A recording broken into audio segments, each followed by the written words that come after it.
ఆడుదాం ఆంధ్ర పథకంలో అవినీతి ఆరోపణలపై విజిలెన్స్ అండ్ ఎన్ఫోర్స్మెంట్ నివేదిక సంచలనం వెలువడింది.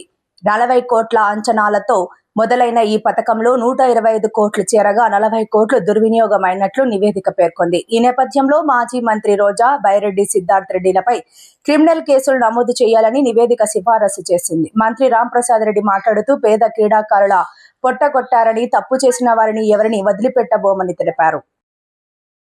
3000 పేజీలతో నివేదిక వస్తుందని చెప్పి మీడియా సోదరులు అంటున్నారు. ఏ తప్పు చేయకుండానే 3000 పేజీలతో నివేదిక ఎక్కడైనా వస్తుందా అని అడుగుతున్నా.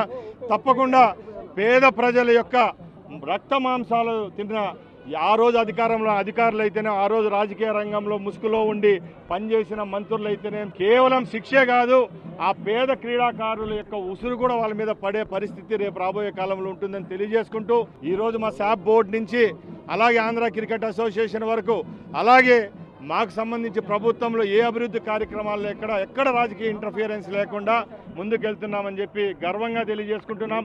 ఇరాన్ తో యుద్ధానికి అమెరికా బ్రేక్ ఇచ్చిన నేపథ్యంలో ఉత్తర కొరియా అధ్యక్షుడు కిమ్ జోంగ్ ఉన్ తమ ప్రాంతం నుంచి బాలిస్టిక్ క్షిపణి ప్రయోగాలతో కలకలం రేపారు. బుధవారం ఉత్తర కొరియా ఓనాన్స్ ప్రాంతం నుండి తూర్పు తీరపు సముద్ర దిశగా క్షిపణిని ప్రయోగించింది. ఇదే రోజు ఉదయం కూడా అదే ప్రాంతం సమీపం నుంచి పలు స్వల్ప శ్రేణి బాలిస్టిక్ క్షిపణులను ప్రయోగించింది. ఈ ప్రయోగాల తర్వాత జపాన్ హెచ్చరిక జారీ చేసింది. జపాన్ ప్రధానమంత్రి సనయో తకైచి కార్యాలయం ఈ విషయంపై ఎక్సోలో పోస్ట్ చేసింది. జపాన్ అధికారులు పౌరుల భద్రతపై సూచనలు జారీ చేశారు. బుధవారం కోటబొమ్మాలి మండలం హరిచంద్రాపురం జిల్లా పరిషత్ ఉన్నత పాఠశాలలో విద్యార్థులకు శక్తి యాప్ పట్ల అవగాహన సదస్సు నిర్వహించారు.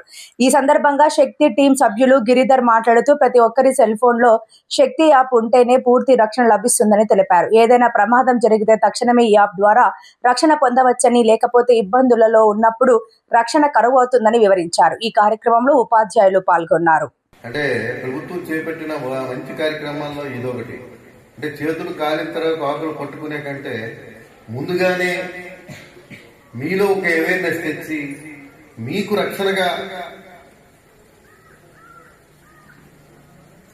శాఖ అనేది మీ వెనక ఉంది. నరసన్నపేటలోని మారుతినగర్ జంక్షన్ వద్ద నిత్యం ట్రాఫిక్ నిలిచిపోవడంతో స్థానికులు ఆందోళన వ్యక్తం చేస్తున్నారు. ఇటీవల మురుగు కాలువలపై వేసిన సిమెంట్ పలకలు శిథిలావస్థకు చేరి రోడ్డుపైనే పడి ఉండటంతో సమస్య తీవ్రమవుతోందని, దీనివల్ల పలు గ్రామాలకు రాకపోకలు సాగించేవారు ఇబ్బందులు పడుతున్నారని దుకాణదారులు ఈ పలకలను తొలగించాలని కోరుతున్నారు.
రాష్ట్రంలోని ఆ ప్రాంతానికి పిడుగులు పగబట్టాయా? ఏ క్షణాన పిడుగులు పడతాయోనని ప్రజలు భయాందోళనతో వణికిపోతున్నారా అంటే అవుననే ప్రచారం జరుగుతోంది. వరుస పిడుగుపాటులతో శ్రీకాకుళం జిల్లా మందస మండల ప్రజలు వణికిపోతున్నారు. ఇటీవల మండలంలోని పలు గ్రామాల్లో పిడుగులు పడి పలువురు మృతి చెందారు. 3 రోజుల క్రితం తల్లి కూతురు మృతి చెందగా ఇవాళ పుచ్చపాడు గ్రామానికి చెందిన ఓ వృద్ధుడు పిడుగుపాటుకు గురై మృతి చెందారు.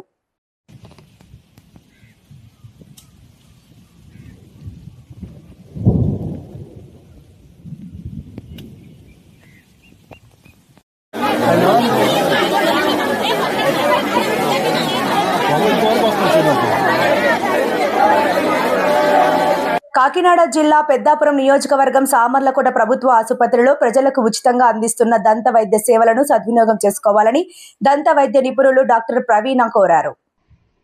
కాకినాడ జిల్లా పెద్దాపురం నియోజకవర్గం సామర్లకోట ప్రభుత్వ ఆసుపత్రిలో ప్రజలకు ఉచితంగా అందిస్తున్న దంత వైద్య సేవలను సద్వినియోగం చేసుకోవాలని దంత వైద్య నిపుణులు డాక్టర్ ప్రవీణ కోరారు. సామర్లకోట ప్రభుత్వ ఆసుపత్రిలో పేద ప్రజల దంత సమస్యలకు అత్యంత ఆధునికమైన దంత వైద్య సేవలు ఉచితంగా అందిస్తున్నట్లు దంత వైద్య నిపుణులు డాక్టర్ ప్రవీణ తెలిపారు. ప్రజలు అవగాహన లోపంతో దంతాల సంరక్షణ పట్ల నిర్లక్ష్యం వహించడం వల్ల వివిధ వ్యాధులకు గురి కావడం జరుగుతుందన్నారు. కూల్ డ్రింక్లు, స్వీట్ల పట్ల జాగ్రత్త వహించాలని, చిన్నారుల దంత సమస్యలపై మరిన్ని జాగ్రత్తలు పాటించాలని డాక్టర్ ప్రవీణ తెలిపారు. సామర్లకోట ప్రభుత్వ ఆసుపత్రిలో ప్రజలకు అందిస్తున్న దంత వైద్య సేవలను సద్వినియోగం చేసుకోవాలని ఆమె కోరారు. ఇక్కడ అందిస్తున్న సేవల వివరాలను కూడా డాక్టర్ ప్రవీణ్ వివరించారు. ప్రపంచ నోటి ఆరోగ్య దినోత్సవ సందర్భంగా నోటి వ్యాధులు గుర్తింపు అవగాహన కార్యక్రమాలు 8వ తేదీ బుధవారం సామర్లకోటలో గల అంగన్వాడీ సెంటర్లలో నిర్వహించడం జరిగిందని డాక్టర్ ప్రవీణ తెలిపారు. ఈ కార్యక్రమంలో సుమారు 60 మంది పిల్లలకు దంత పరీక్షలు నిర్వహించి దంత వ్యాధుల గురించి పిల్లల యొక్క తల్లిదండ్రులకు అవగాహన కల్పించడం జరిగిందని ఆమె తెలిపారు.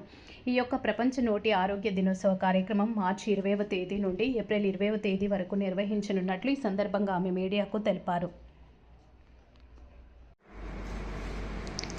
అందరికీ నమస్కారం అండి.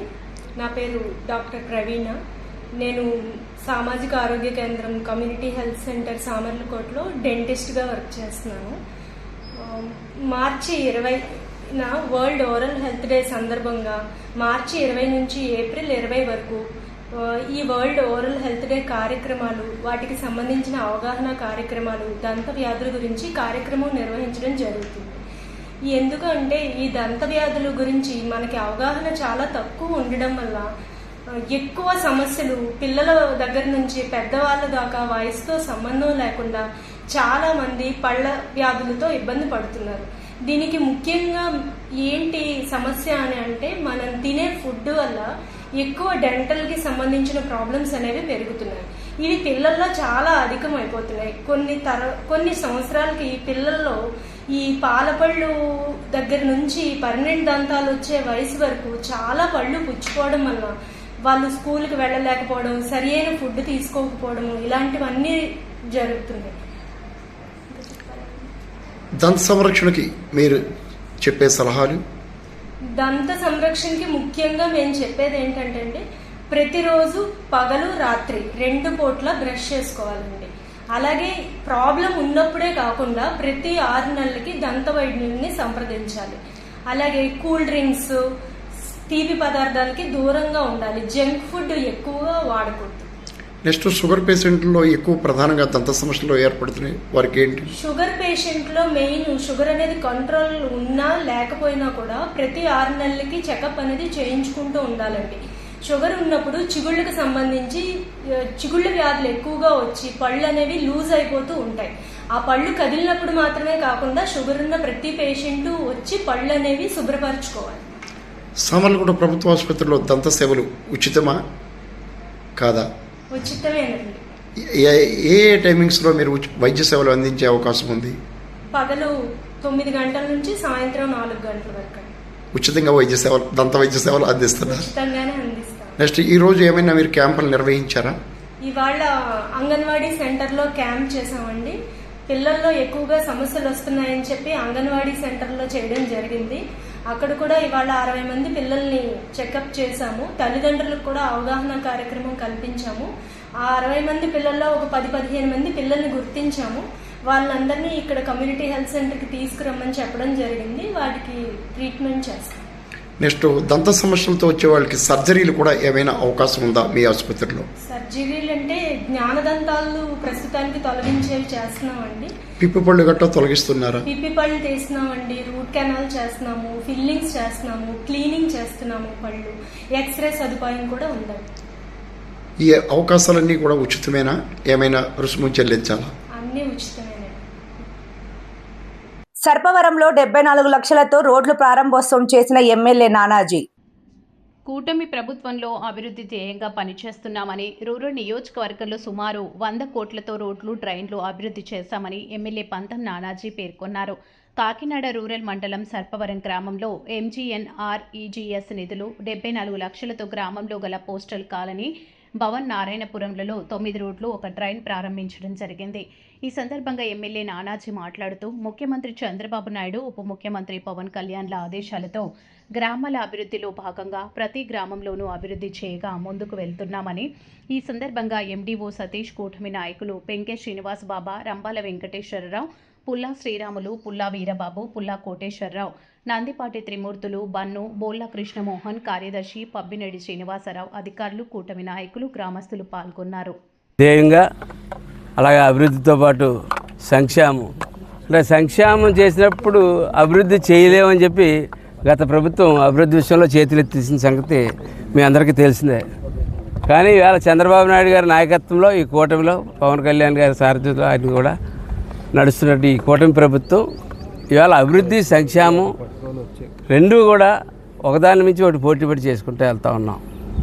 అందులో భాగంగానే ఇవాళ అభివృద్ధిలో కార్యక్రమం ఎన్ఆర్జీఎస్ నిధుల నుంచి 76,46,00,000 రూపాయలు రోడ్లు మనం పూర్తి చేసుకోవడం జరిగింది.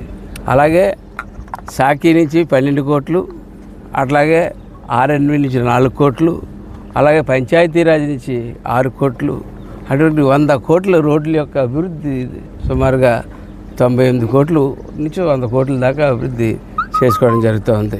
ఇందులో భాగంగానే సర్పారంలో 58 రోడ్లు ఇవాళ మనం వేసుకోగలిగాం. సర్పారం గ్రామంలో 58 రోడ్లు 7,43,00,000 రూపాయలు మంజూరు చేయడం జరిగింది. అందులో 46 పనులు ఇప్పటికే పూర్తి చేయడం జరిగింది. ఇంకా 12 పనులు జరుగుతూ ఉన్నాయి, అంటే ఇంకా సైడ్ బర్న్స్ అయ్యి వేస్తూ ఉన్నారు. అలాగే రక్షిత మంచినీటి గురించి అయితే లక్ష్యంగా యాక్షన్ ప్లాన్ మొన్న ఆర్డబ్ల్యూసీ వాళ్ళతో కూర్చొని సమరస్తుంది కాబట్టి కూర్చుని రక్షిత మంచినీటికి ఒక ప్లాన్ వేయడం జరిగింది. దాని ప్రకారంలో నియోజకవర్గంలో 125 వైఎస్ఆర్ ట్యాంకుల నుంచి శాంపిల్స్ తీసుకొచ్చి ప్రతి శాంపిల్ కూడా టేస్ట్ చేసి మా నాయకులందరూ కలిసి టేస్ట్ చేసి అందులో ట్యాంకులో వేసేటప్పుడు ఎట్లా ఉంటుంది, ట్యాంకులోంచి తిరిగి వచ్చి పైపులోకి వచ్చిన తర్వాత ఎలా వస్తుంది అన్నది 2 అంశాలు చూసి కొన్ని శాంపిల్స్ తేడా ఉంటే ఆ శాంపిల్స్ ల్యాబ్కి పంపడం జరిగింది. అవి రెక్టిఫై చేసుకుని అది పెద్ద మొత్తాన్ని లేవు, కానీ కొంచెం గ్రీనిష్ కలరు ఒక 2 ట్యాంకుల్లోని, అట్లాగే నలకలో 2 ట్యాంకుల్లోని కనపడ్డాయి. అవి సరి చేస్తున్నాం. సెటిల్మెంట్ పీరియడ్ ఇవ్వకపోవడం వల్ల వచ్చిన నష్టం, అది టైం కీపర్ చేయవలసిన పని, అవి సరి చేసుకుంటామని చెప్తున్నాం. అలాగే సర్పారం పరిధిలో ఇవాళ 380 కేఎల్ సామర్థ్యం గల 5 వైఎస్ఆర్ ట్యాంకులు నిర్మాణం చేయడం మంత్రిగా అందిస్తూ ఉన్నాం. మరో 2 వైఎస్ఆర్ ట్యాంకులు జేజేఎంలో పూర్తి చేయబోతా ఉన్నాం. అలాగే 200 కేఎల్ ఓహెచ్బిఆర్ వాటర్ గ్రిడ్ నుంచి ప్రారంభించడం జరిగింది, అది కూడా చేస్తూ ఉన్నాం. అంటే మౌలిక సదుపాయాలు ప్రధానమైన లక్ష్యంగా పెట్టుకుని ఇవాళ రోడ్లు, మంచినీరు మీద పడ్డాం. అట్లాగే నెక్స్ట్ అవుట్పుట్, ఇవాళ అవుట్పుట్ తీసుకెళ్ళడానికి బయటికి డ్రైన్స్ అవుట్పుట్ పెద్ద ప్రాబ్లం అయిపోయింది. డ్రైన్ అయితే కట్టగలుగుతాం, కానీ ఈ డ్రైన్ని పూర్వపు ప్రభుత్వాలు చేసిన నిర్లక్ష్యం వల్ల ఈ డ్రైన్లు ఎక్కడికి తీసుకెళ్ళి కలపాలన్నది పెద్ద ప్రశ్నార్థంగా మిగిలిపోయింది. వాళ్ళ పొద్దున మున్సిపల్ కమిషనర్ కూడా రావడం జరిగింది, కూర్చున్నాం, చాలాసేపు కూర్చున్నాం. ఎలాగ ఈ పుటేరులోకి ఏ దారిలో ఏ కంపెనీ నుంచి కనీసం ఇవి ఉంటాయి కదా హెచ్డిపిఏ పైపులతోటి కన్నా సరే బెయిల్అవుట్ చేసి, ఎందుకంటే ఒక ఇంటిలో నీరు పక్కింటికి వచ్చేస్తుంది, పక్కింట్లో ఇల్లు కట్టుకుంటే మళ్ళీ అవతల పక్కింట్లోకి వచ్చేస్తుంది. ఫైనల్గా అన్ని ఇల్లు కట్టేసిన తర్వాత అక్కడ నీరు ఎటేలాలో తెలియని 1 వార్డు 2 వార్డులు 3 వార్డులు ఎటేలాలో తెలియని పరిస్థితి అయిపోయింది. దాన్ని అంతా కలిసి ఎన్ఎఫ్సిఎల్ ద్వారా కానీ జిఎఫ్సిఎల్ ద్వారా వారి నీటితో కొట్టు కలిపి మనం ఏమన్నా హెచ్డిపిఐ పైప్ లైన్ వేసి ఉప్టేర్లో కలపడానికి ఒక ఆలోచిస్తూ ఉన్నాం. ఇలాగ అవుట్పుట్ బయటికి వెళ్ళడానికి కొట్టే డ్రైన్స్ కూడా త్వరలో స్టార్ట్ చేస్తాం. అభివృద్ధి విషయంలో ఎక్కడ అనుకడు వేయడం జరగలేదు. అలాగే సంక్షేమం మీకు తెలిసిందే, 1-2 మినహాయించి అన్ని సంక్షేమ పథకాలు ఏదైతే మేము ప్రామిస్ చేసాం అనేది అవి కూడా టైం కూడా దగ్గరికి వస్తూ ఉన్నాయి. హౌసింగు పెన్షన్లు త్వరలో మొదలెట్టిపోతాం. హౌసింగ్ గత ప్రభుత్వం గెత్తర చేసేసి పోయింది. అది హౌసింగ్ అది ఎటు నుంచి మొదలెట్టాలో ఎలా మొదలెట్టాలో కూడా తెలియని పరిస్థితిలో కంప్యూటర్లనే కన్ఫ్యూజన్ చేసింది మాళవిక గాడు. మావులిక గాడు అది అలాగే ఉంటుంది.